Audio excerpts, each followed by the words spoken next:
The winds of change are sweeping across the United States and their impact is being felt right here in Kenya. Following the assumption of power by President Donald Trump, a wave of strict immigration policies is taking shape, with the looming deportation of thousands of illegal immigrants, including over 1,000 Kenyans. At the same time, the US government has announced cuts in financial aid to several developing countries, Kenya being one of them. What does this mean for our economy, our people, and the global balance? In an interview with an economic expert, Mr. Calvin Ndolo, he highlighted that the deportation of Kenyans could lead to a significant drop in diaspora remittance, one of the country's leading sources of foreign income.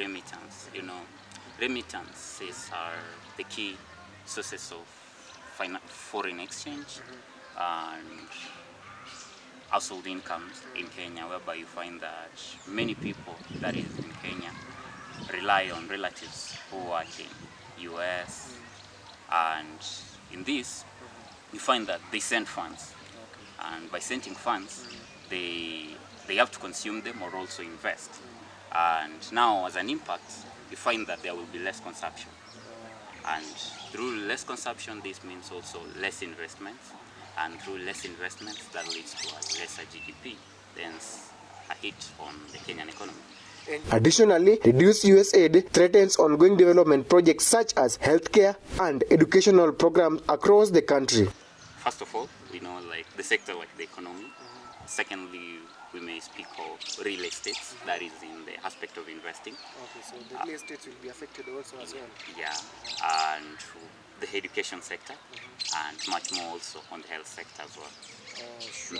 Globally, the shift in US foreign policy may strain international partnership, disrupt aid-dependent economies, and fuel economic nationalism. Globally, there will be strains in terms of relations with other countries, not just in Kenya, but also in other African countries and other countries as well.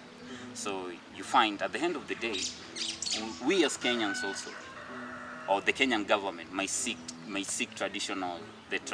traditional help that we never used to rely on, like countries like Europe, Kenya, and many more countries. And you find that this also as an impact onto us, it will increase the foreign debt, and the foreign debt will increase in foreign debt will make us to be more dependent on other countries, hence a hit on us as Kenyans.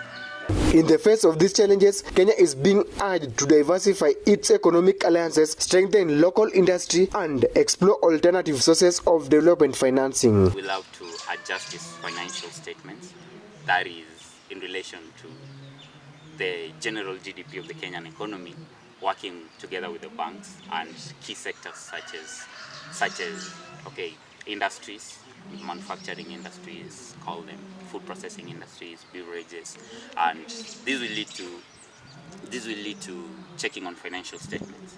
And while checking on financial statements, due to there will be that part of impairment, and you see, impairments do bring losses. And at the end of the day, when impairments come about, they have to be carried forward. So it means if a company or maybe a certain sector has not been making the entire general net profit, so it means at the end of the day, if it does not make net profit before taxes because of losses or maybe expenses, at the end of the day, it will have to carry forward its operations or the net tax that was supposed to be taken in place, that is this year. Edwin George reporting for the Mku's Eye, Masai Mara University, Narok County.